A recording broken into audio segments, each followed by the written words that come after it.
Ya, hari ini kita kedatangan petugas pemeriksa BPJS Kesehatan KJ Ungaran, yakni Mbak Sekar. Beliau adalah petugas pemeriksa yang berperan untuk mengkolekting tagihan badan usaha dan tagihan alih segmen. Ya, sudah hadir di sebelah saya. Halo Mbak Sekar. Halo Hanif, Ya, selamat sore. selamat sore.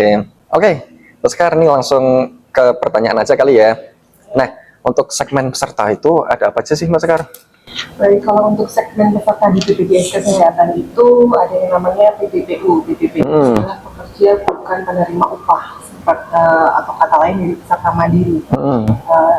Di segmen swasta atau pedagang dan lain seperti itu. Kalau itu yang namanya segmen PPU, pekerja penerima upah, yaitu yang dia bekerja di badan usaha swasta atau dia bekerja sebagai PNS, pegawai negeri, seperti itu. Lalu juga ada yang namanya bukan bekerja. Kalau untuk bukan bekerja itu seperti pensiunan ya. Ada juga yang namanya PBI, peserta bantuan iuran dari pemerintah. Untuk PBI sendiri itu ada dua segmen, PBI APBN dan PBI APBD. Kalau APBN itu dari pemerintah pusat, kalau APBD itu dari pemerintah daerah. Oke. Nah, jadi misal ada nih Mbak Sekar, peserta yang sebelumnya itu menjadi peserta mandiri, dari segmen peserta mandiri nih, dan masih memiliki tagihan. Kemudian dia beralih segmen menjadi peserta di suatu perusahaan atau badan usaha. Nah, apakah tagihan tersebut itu nanti otomatis akan hilang atau bagaimana nih mekanismenya? Baik, kalau untuk tagihan dari peserta alih segmen yang masuk ke badan usaha itu tidak serta-merta menghilangkan tagihan saat menjadi peserta mandiri ya atau tunggakannya. Hal tersebut sudah tertuang di dalam Perpres nomor 82 tahun 2018 tentang jaminan kesehatan pasal 20 ayat 1 yang berbunyi status kepesertaan dapat berubah untuk menjamin keberlanjutan kepesertaan. Kemudian ayat 2, perubahan status kepesertaan sebagaimana yang dimaksud ayat 1 tidak menghapuskan kewajiban peserta, pemberi kerja atau pemberi daerah untuk melunasi tunggakan. Hal tersebut jelas menunjukkan bahwa tagihan tetap masih melekat sampai kapanpun dan akan menjadi kewajiban si peserta walaupun yang bersangkutan sudah beralih segmen. Oke. Nah, misalnya Mbak Sekar, terkait tagihan tersebut, kan merupakan tagihan saat masih menjadi peserta mandiri nih. Nah, kemudian sekarang kan statusnya udah beralih dan tentu dibayarkan oleh instansi atau perusahaannya kan ya. Terus, apakah jika peserta tersebut masih mempunyai tagihan, status kepesertaannya itu aktif atau non-aktif nih Mbak sekarang? Kalau untuk status kepesertaannya tetap masih aktif ya, karena memang sudah ditanggung oleh instansi atau perusahaannya. Tapi tagihan yang dulu ada yang saat menjadi peserta mandiri tetap melekat dan menjadi Iya. Jadi statusnya tetap aktif. Jadi statusnya itu aktif tapi nanti masih muncul tagihannya gitu ya atau gimana? Iya. Mungkin masih kelihatan gitu ya. Tetap selama belum dilakukan pelunasan tetap akan muncul. Jadi itu tetap melekat terus itu. Iya. Jadi kewajiban si peserta atau pegawainya, tapi bukan kewajiban dari perusahaan. Nah, jadi misal nih kalau ke depan orangnya itu udah nonaktif dari perusahaan, keluar dari perusahaan, itu tagihannya berarti nanti berjalan lagi atau bagaimana nih?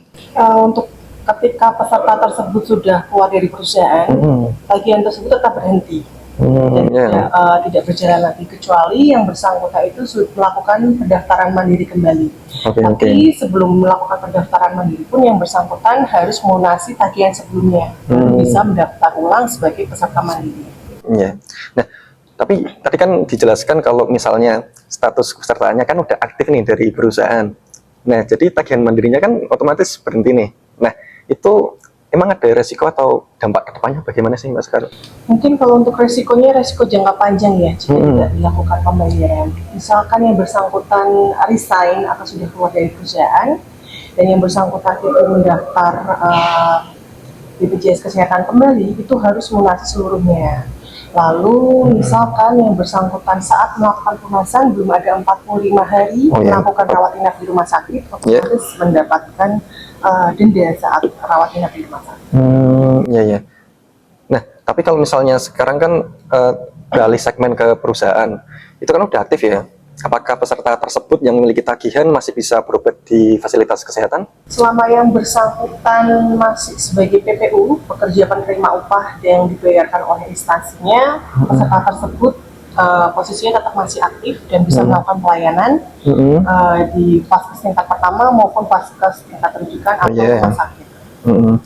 Jadi masih ada ini ya, masih tercover gitu ya. Ya, tetap aktif. Tapi ada gini sih, ada potensi misal di fasilitas kesehatan nanti bakal muncul atau diberikan peringatan kayak gitu. Biasanya nanti kalau yang bersangkutan rawat inap ya, atau di rumah sakit atau di KTP seperti itu, nanti biasanya muncul warning dari vaskes kami untuk diedukasi untuk dilakukan pelunasan. Oh iya, jadi emang benar ya, memang harus segera diselesaikan gitu ya, meskipun sudah aktif ya kayak gitu ya.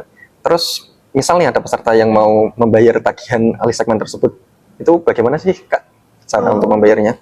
Iya, baik, untuk pembayaran itu bisa dilakukan di aplikasi mobile banking, di Bank BRI, Mandiri, atau BNI, atau BCA. Nanti pilih aja menu di pembayaran tagihan. Yeah. Atau bisa juga dilakukan pembayaran di kanal pembayaran seperti PTUB, di kantor pos, Alfamart, Indomart, Shopee, Tokopedia, itu pun juga bisa. Oh iya, jadi memang ini ya disediakan banyak kanal ya untuk melakukan pembayaran tersebut ya. Nah, kalau misal kayak gini nih Mbak Sekar, ada peserta tuh memiliki tagihan yang cukup gede gitu ya, kan tagihannya kadang ada yang sampai jutaan, bahkan ada yang belasan juta kayak gitu. Nah itu misal pekerja tersebut mengalami kesulitan untuk langsung membayar lunas, itu apakah ada keringanan dari BPJS Kesehatan Kak?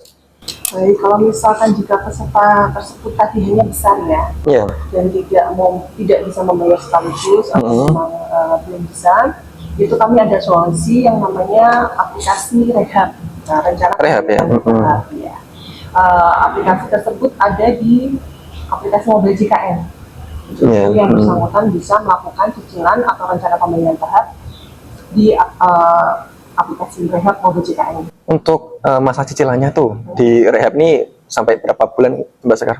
Jadi kalau untuk peserta alih segmen ini lebih panjang masa cicilannya daripada peserta PPPU atau peserta mandiri. Dimana kalau peserta alih segmen ini bisa mencicil sampai 36 kali atau 36 bulan atau 3 tahun.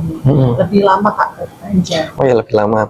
Kalau yang membedakan sama yang segmen mandiri nih, kayak gitu. Kalau mandiri itu maksimal di 12 bulan atau setengah bulan juga. Misalkan yang bersangkutan itu misalkan PBPU mandiri ya, dia itu tunggakannya ada 10 bulan, maka dia hanya bisa mencicil selama 5 bulan atau setengah. Oh iya, jadi ini ya lebih spesial, lebih fleksibel kalau misalnya dari alih segmen kayak gitu ya. Jadi bisa untuk peserta yang beralih segmen bisa segera untuk mengurus cicilannya atau mengurus rehabnya kayak gitu ya, biar nanti kedepannya nggak kesulitan kayak gitu ya Mbak Sekar ya.